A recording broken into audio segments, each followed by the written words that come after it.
ഹരേ കൃഷ്ണ. കണ്ണൻ്റെ ഓടക്കുഴയിലേക്ക് എല്ലാവർക്കും സ്വാഗതം. ഭഗവാന്റെ മോഹിനി അവതാര കഥ കേട്ടാലോ? ഏകാദശി ദിവസം മോഹിനി അവതാര കഥ കേൾക്കുന്നത് വളരെ നല്ലതാണ്. ദേവന്മാരും അസുരന്മാരും യോജിപ്പോടെ ക്ഷീരസാഗരം കടഞ്ഞ് അതിൽ നിന്ന് അമൃതം ലഭിച്ചു. അമൃതകുംഭവുമായി സമുദ്രത്തിൽ നിന്ന് ഉയർന്നു വന്ന ഭഗവത് അംശാവതാരമായ ധന്വന്തരിയുടെ കയ്യിൽ നിന്ന് അമൃതകുംഭം അസുരന്മാർ തട്ടിപ്പറിച്ച് അവിടം വിട്ടു. ദേവന്മാരാകട്ടെ അത്യധികം വിഷണരായി. അവർ വിഷ്ണു ഭഗവാനെ തന്നെ ശരണം പ്രാപിച്ചു. ദേവന്മാരുടെ ദയനീയാവസ്ഥ കണ്ടറിഞ്ഞ ഭഗവാൻ മായാപ്രഭാവത്താൽ അവരുടെ കാര്യം സാധിപ്പിക്കാമെന്ന് അരുളി ചെയ്ത് അവരെ സമാധാനിപ്പിച്ചു. അമൃതകുംഭവുമായി കടന്നുകളഞ്ഞ അസുരന്മാർക്കിടയിൽ അത് ആദ്യം പാനം ചെയ്യേണ്ടത് ആരാണ് എന്നതിനെ ചൊല്ലി കലഹം തുടങ്ങി. തങ്ങളുടെ കൂടെ സമുദ്രമഥനത്തിൽ പങ്കാളികളായിരുന്ന ദേവന്മാർക്ക് ഒരു പങ്ക് കൊടുക്കണമെന്ന വാദഗതിയും ബലഹീനന്മാരായ ചിലരുടെ ഭാഗത്തു നിന്ന് ഉണ്ടായി. ഈ സന്ദർഭത്തിൽ ഭഗവാനാകട്ടെ ദേവന്മാരുടെ കാര്യം സാധിപ്പിച്ചു കൊടുക്കുന്നതിന് വേണ്ടി അത്യധികം മാദകവും ആകർഷകവുമായ ഒരു മോഹിനി രൂപം കൈക്കൊണ്ട് അസുരന്മാരുടെ മുന്നിൽ പ്രത്യക്ഷപ്പെട്ടു.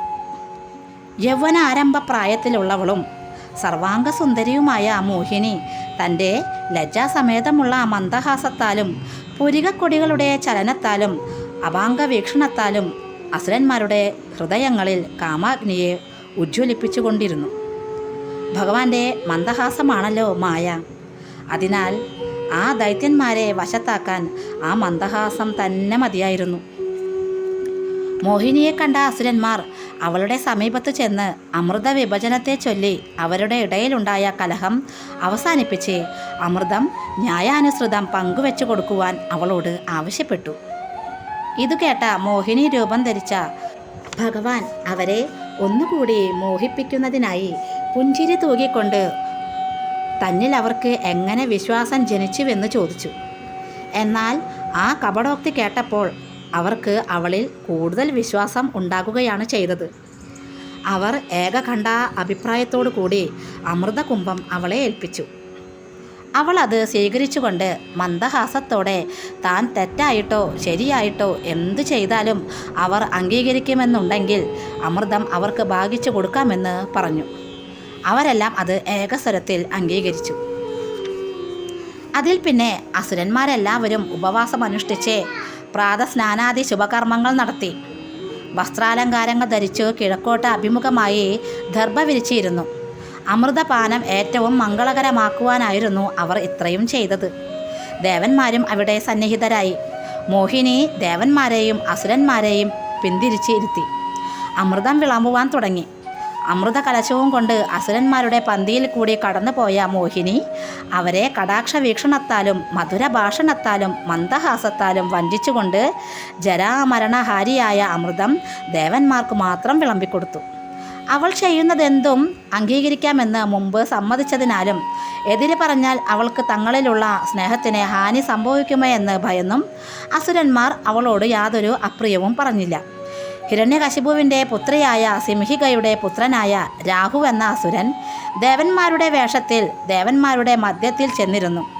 അസുരന്മാരെ വഞ്ചിച്ച് ദേവന്മാരുടെ പന്തിയിൽ അമൃത് വിളമ്പിക്കൊണ്ടിരുന്ന മോഹിനിയിൽ നിന്ന് ലഭിച്ച അമൃത് രാഹുവും പാനം ചെയ്തു.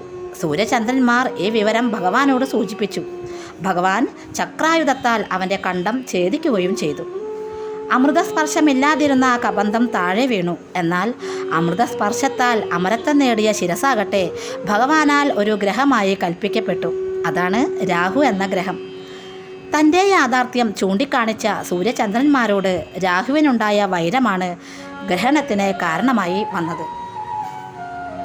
ഭഗവാനാകട്ടെ അസുരന്മാരുടെ മുന്നിൽ വെച്ചു തന്നെ വൈഷ്ണവരൂപം കൈക്കൊള്ളുകയും ഗരുഡാരൂഢനായി വൈകുണ്ഠത്തിലേക്ക് ഗമിക്കുകയും ചെയ്തു. ദേവന്മാർ അമൃതപാനത്താൽ ജരാനരകൾ ബാധിക്കാത്തവരായും നശിച്ച ഐശ്വര്യങ്ങൾ ലഭിച്ചവരായും അമരത്വം പ്രാപിച്ചു. ഹരേ കൃഷ്ണ. അപ്പോൾ നാളെ മോഹിനി ഏകാദശിയാണ്. ഏകാദശി ദിവസം ഈ മോഹിനി അവതാര കഥ കേൾക്കുന്നത് നല്ലതാണ്. അപ്പോൾ എല്ലാവർക്കും ഈ മോഹിനി ഏകാദശി വളരെ സന്തോഷത്തോടെയും സമാധാനത്തോടെയൊക്കെ എടുക്കാനായിട്ട് ഭഗവാൻ അനുഗ്രഹിക്കട്ടെ. സർവം ശ്രീ രാധാകൃഷ്ണ അർപ്പണമസ്തു.